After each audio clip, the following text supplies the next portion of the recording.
you should act who you are. You should be who you are. You know, education, coming to Abuja should not remove the fact that I am a fisherman. I have lived amongst my people that are fishermen. I have benefited from the proceeds of fishing. I had gone fishing with my father. My uncles are still fishermen till as I speak with you. So, being around those who suffer these pains, it should be a responsibility when you have the opportunity to take away some of the challenges that they have, trying to improve on their economy. And I have seen that the deterrent in the industry is not strong enough, and it has allowed all sorts and manner of practices in the industry. The licensing fee, the penalties for not even having a license, the penalties for using the wrong mesh size of nets, the penalties for doing combined trawling, where you have one trawler here, you have another one, you sweep the entire seabed, and even the fingerlings are lost. So the opportunity to even say, okay, after 6 months, you have a hope that you can go and have something to get from there, it's also lost. So if the law is meant to protect people who are engaged in that industry, it behoves on us as lawmakers to look at it. Just like I always say, that the law is a living thing. It can be sick. It can die. You can also try to resuscitate it. And what we have always done and what we are doing now is to attend to the challenge of this law so that it does not die. We don't want to kill it. We don't want it to die. But the law is sick. So we are going to give analgesics, pain relief, do surgery until it gets to the point where it will still become effective as a living being. And that's what we're doing. It's just like you asking us, to what extent has the invisible COVID affected humanity? It's the same thing. But in this case, we are seeing it. For COVID, we are not seeing it. But for the spillage, you see it, you touch it, and you feel it.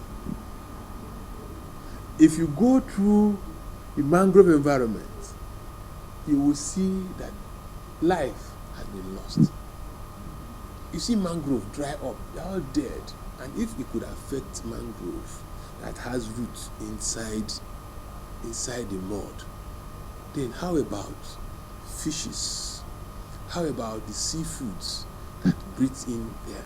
Once you have a layer of oil, you know what it does? It will reduce the oxygen available to the living things, and everything there goes. Even those that will survive will pose health challenge to humanity.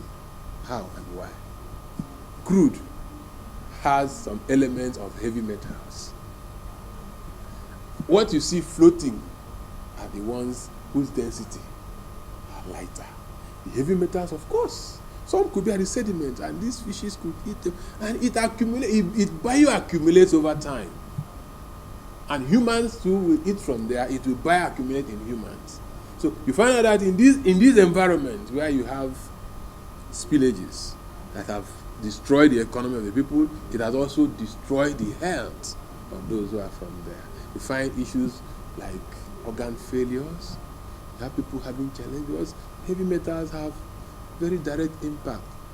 Either they are carcinogenic, teratogenic, or neurogenic. That is, they affect the brain, they affect the organs, some cause cancer. These are the three major challenges of heavy metals. And you find them in oil deposits. Apart from the fact that every living thing around that environment is gone. So over time, the people and their livelihood have been challenged to the point of extinction. What we are cleaning up is not just what happened this morning.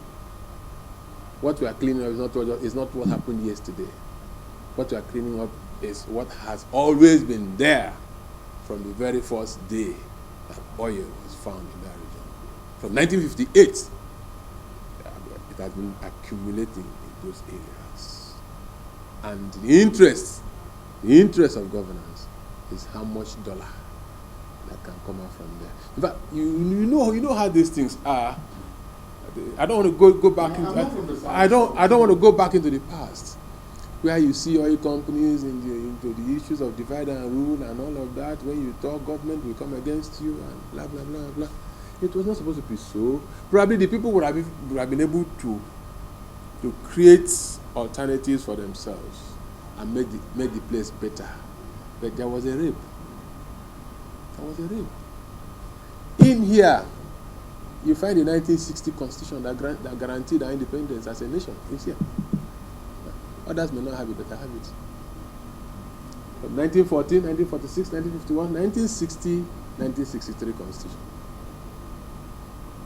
1960-1963 Constitution guarantees 50%.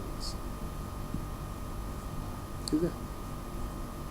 But at some point it was zero. So if there is a challenge, what you'll be praying for is how to solve the challenge also. And you solve these challenges with resources. If the resources were made available consistently over that period, I am sure what we are seeing today possibly would have been contained long time ago. But because we were not there, probably I didn't have a major general from my village to speak for me. Because today you can hear my voice because my people have asked me to be here. If somebody has been stealing from you and you have the opportunity to stop that stealing, are you not going to benefit? Benefits are there. So foreigners will no longer come and begin to take whatever it is. Nigerians will have, oh, these things are possible. Even when they come to participate, it provides for adequate licenses. It guarantees that we should even know what they are taking away from us. And they pay taxes on those things that are taken away. It also provides that you don't have to do transshipment. Whatever is the catch, you land them. You will land them in Nigeria before you think of whether you're exporting them or you're bringing it. It will help us to solve the food security challenge relevant to protein, energy, malnutrition. Because at certain age, you go to the clinic, you'll be advised to reduce your intake of red meat. And the options you have will be fish and fish products. When you are also in need of certain things, you'll be asked to go and take omega-3. Omega-3 is found in fish and fish oil. So there are lots and lots and lots of opportunities for Nigeria.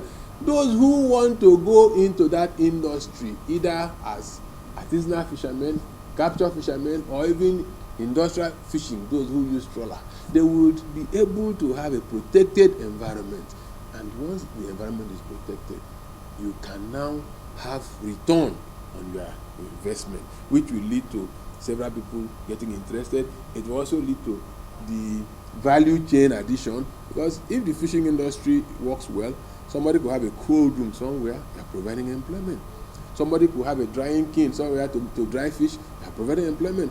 Another woman could take it from the point in the fishing port to the market, you're providing employment. Even the driver who will carry the people from that point to the market is also the shed itself. The local government will come and give you tickets, a daily ticket or whatever. Even if it is a store, you have to, the chain is there and the benefits are quite